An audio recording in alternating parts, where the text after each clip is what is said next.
Nessa época de chuvas escassas no Piauí, a extração da carnaúba é uma garantia de renda para pequenos agricultores e trabalhadores rurais.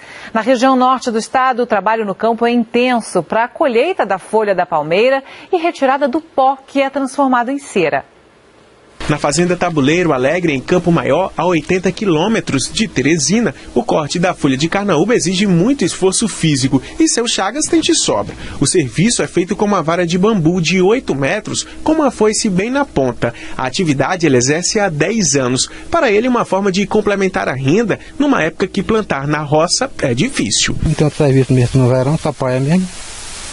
E ajuda na renda? Ajuda. O transporte das folhas de carnaúba é feito por seu Antônio e elas ficam nesta parte da fazenda. Passam 3 dias no sol. Quando estiverem secas, são levadas para esta máquina que separa o pó da folha. Os pedaços são conhecidos como baganas.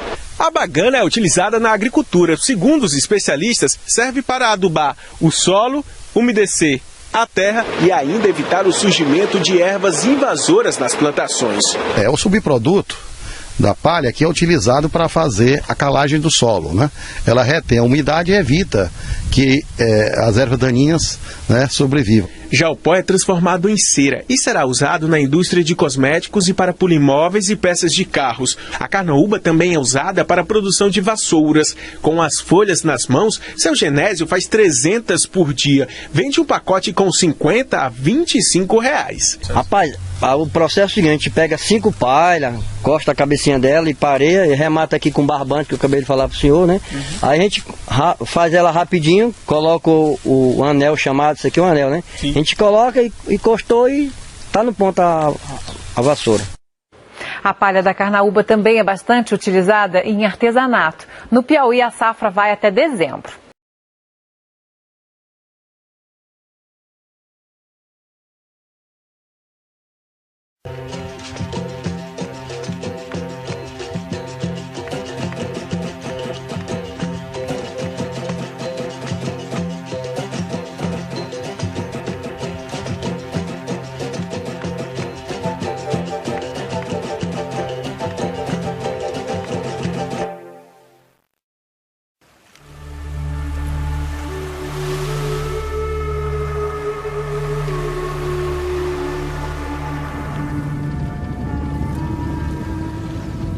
Neste documentário Expedições, nós acompanhamos o trabalho dos pescadores e mostramos curiosidades da pesca artesanal em diversos pontos do litoral do Brasil.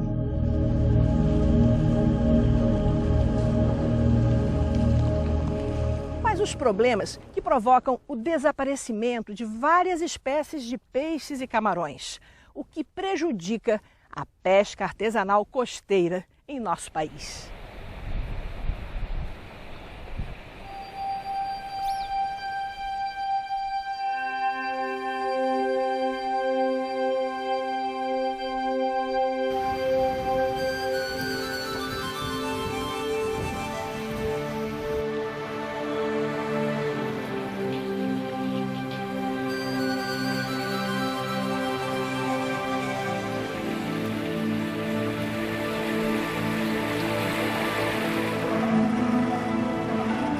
Nos primeiros 250 anos de nossa história, o litoral do Brasil era dos índios e de algumas populações de açorianos, um povo com larga experiência com o mar. Aos índios e aos açorianos se somou a habilidade dos africanos trazidos à força para nossas terras. No seu começo, o Brasil nasce da força de muitos povos e vive da pesca e da exploração da natureza.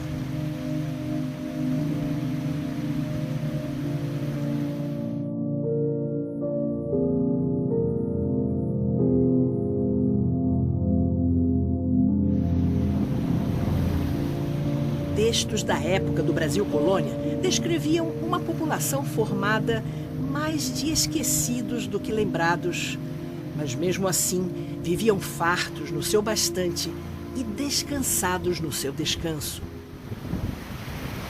Até hoje, ao longo de todo o litoral brasileiro, a rotina é parecida e na maioria dos povoados, a pesca é coisa de homem.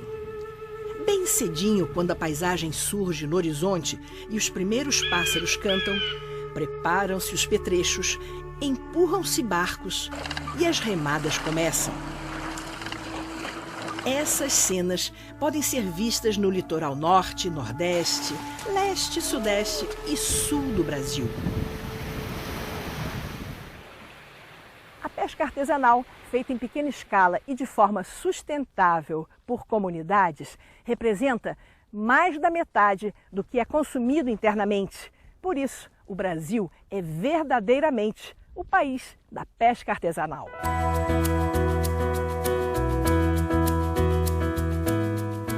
O desenho do nosso litoral favorece essas pescarias de famílias, com pescadores de barcos pequenos e viagens curtas. Uma pesca perto da costa, perto de casa. Primeiro para consumo da família, da comunidade e depois para comercialização. Assim é a pesca artesanal. No litoral do Piauí, nas Ilhas Canárias, Seu Viana fala como é sua vida de pescador. Comecei a pescar, tinha 10 anos de idade. Todo mundo aqui trabalha com pescaria. A minha mulher ainda pesca mais do que eu. Que ela vai todo dia, aí tem dia que eu não vou, mas ela vai todo dia. Para nós aqui é um paraíso. A gente pesca, a gente cata caranguejo, a gente pega o camarão. A gente aqui tem tudo. Como é que vocês chamam aqui? Guaragira, espada. Guaragira, espada, é a mesma coisa, né? Foi boa a pescaria, moço? Foi boa? Foi ótimo. Ok.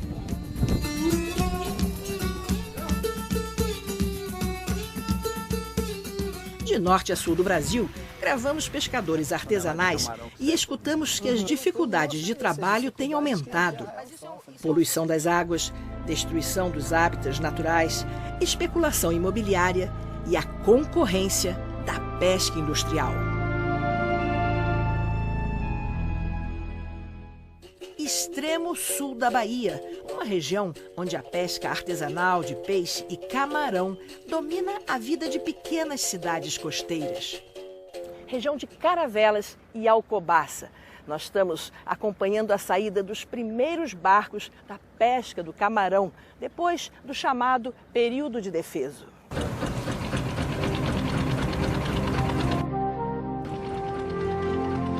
Seu Benedito, mais conhecido em Caravelas como Seu Canapu, dá seu recado sobre a pesca na região. A pesca está sendo normal, ela não está sendo boa como era antes, porque antes tinha muito barco de Campos, muito arrastão aqui de Nova Viçosa, Costa Azul, então eles derrotaram essa área aqui de Caravelas. A pesca industrial? A pesca industrial abaixou um pouco a produção. Não era como era antes a pesca. Seu Ronaldo, pescador e construtor de barcos em Barra de Caravelas, adora o lugar onde vive, mas conta que a pesca artesanal está fraca nos dias de hoje. A pescaria aqui já foi farta, não é mais. A especulação do pescado está sendo muita. A questão de pescaria já está ficando defasada. Essa pescaria tal é que ninguém está obedecendo mais às normas de pesca, né? E a especulação é muita.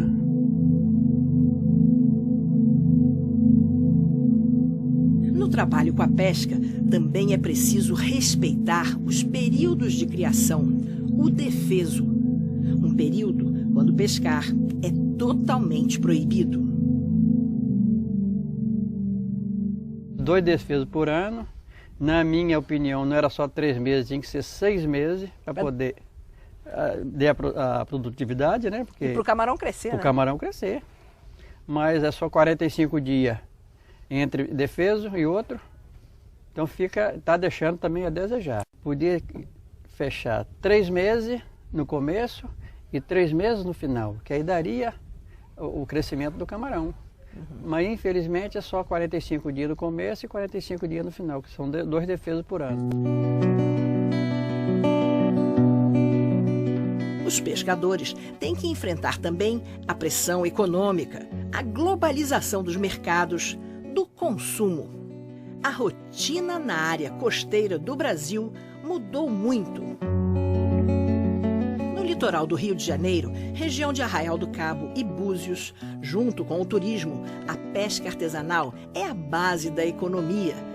Seu Reinaldo, ou Chita, conta histórias tradicionais da pesca na região.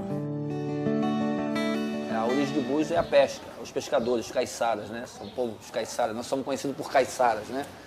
E aí nós temos aqui uma origem da pesca que veio dos velhos, passou para os jovens, passou para mim hoje, que está quase perdendo a identidade, né? Porque estão querendo transformar Búzios numa coisa que ela não é de fato, numa cidade de prédio grande. Se o charme da gente é a aldeia de pescador, que foi da onde surgiu Búzios, por que não conseguia viver agora, com o turismo novo que chegou agora, nesse mundo que a gente viveu?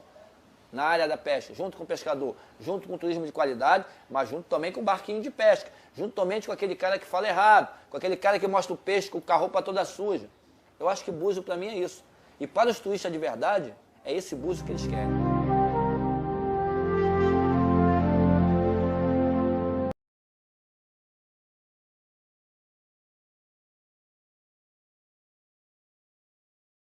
A floresta amazônica é conhecida pela grandiosidade dos rios e pela diversidade de plantas e animais. Mas existe uma outra riqueza pouco divulgada. São as reservas minerais jazidas preciosas que tornaram o estado do Pará um novo Eldorado brasileiro. Esse é o tema da série de reportagens do Jornal da Record. Carajás, o ferro que vale ouro.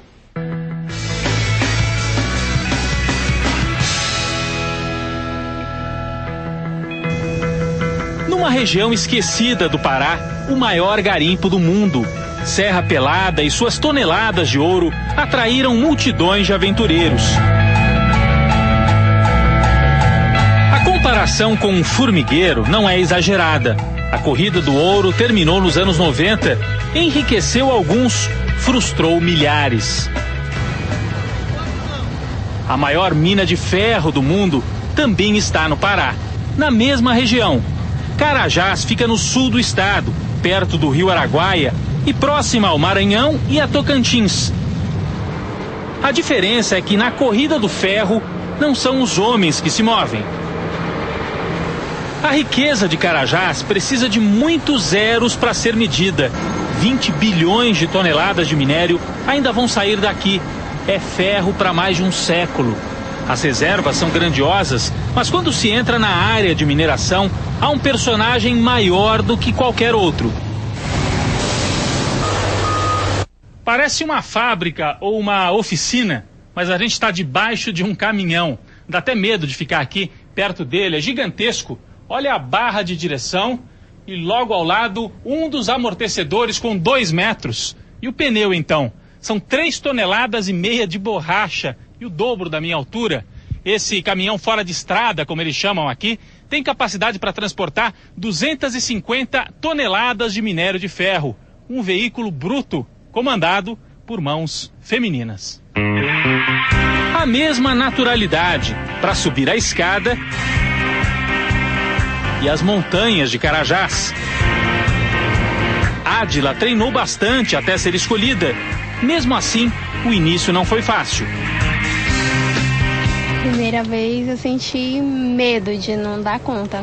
Hoje ela brinca com o volante, passa por cima da nossa câmera, sem susto. O trânsito dos supercaminhões é intenso. Eles recebem o material recolhido por essas máquinas devoradoras de terra. As escavadeiras cortam, desmontam, redesenham o solo que um dia já esteve coberto pela floresta amazônica. E nessa terra de gigantes, o tamanho é sempre relativo. Se o homem quase desaparece diante da escavadeira, é a máquina que some diante das montanhas de minério, que também ficam minúsculas, perdidas na mata. Eles estão carregados de minério de ferro. Estão trazendo minério ainda em estado bruto. Olha o barulho. Para a primeira fase de britagem, é quando se separa o minério das impurezas. Isso vai ser feito agora aqui.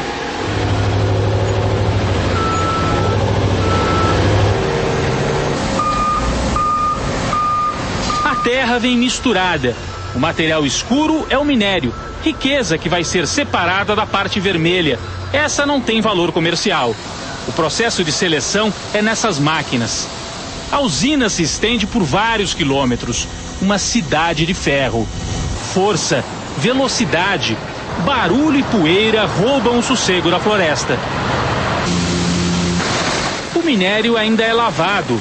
Depois segue por longas esteiras até os pátios de armazenagem. Para o serviço bruto ser bem feito lá fora, é preciso um trabalho de inteligência aqui dentro. Nós vamos conhecer agora a central de operações da mina de Carajás. Parece a UTI de um hospital. A gente só pode entrar com proteção nos pés. E há uma preocupação grande com a segurança.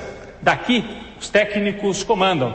Mais de 100 caminhões, 35 escavadeiras. Tudo tem que ser muito bem coordenado para se produzir 300 mil toneladas de minério de ferro todos os dias. Atenção 81. O motorista não decide se ele vai descarregar aqui ou ali o minério de ferro. Não, ele não decide. Tudo é programado conforme designado pelo sistema. E o sistema não permite parar. Noite, madrugada, não importa. A qualquer hora há um caminhão ou vários deles transportando o ferro que vale ouro. A jazida de Carajás foi descoberta em 1967, mas a extração só começou 20 anos depois, quando a Vale do Rio Doce ainda era estatal. Foi dinheiro público que garantiu a pesquisa, a construção das casas para os operários e os primeiros anos de produção. Um tempo heróico que enche de nostalgia os pioneiros de Carajás. Carajás é minha vida, eu tenho o máximo de satisfação de ter participado, de ter contribuído com esse projeto, né?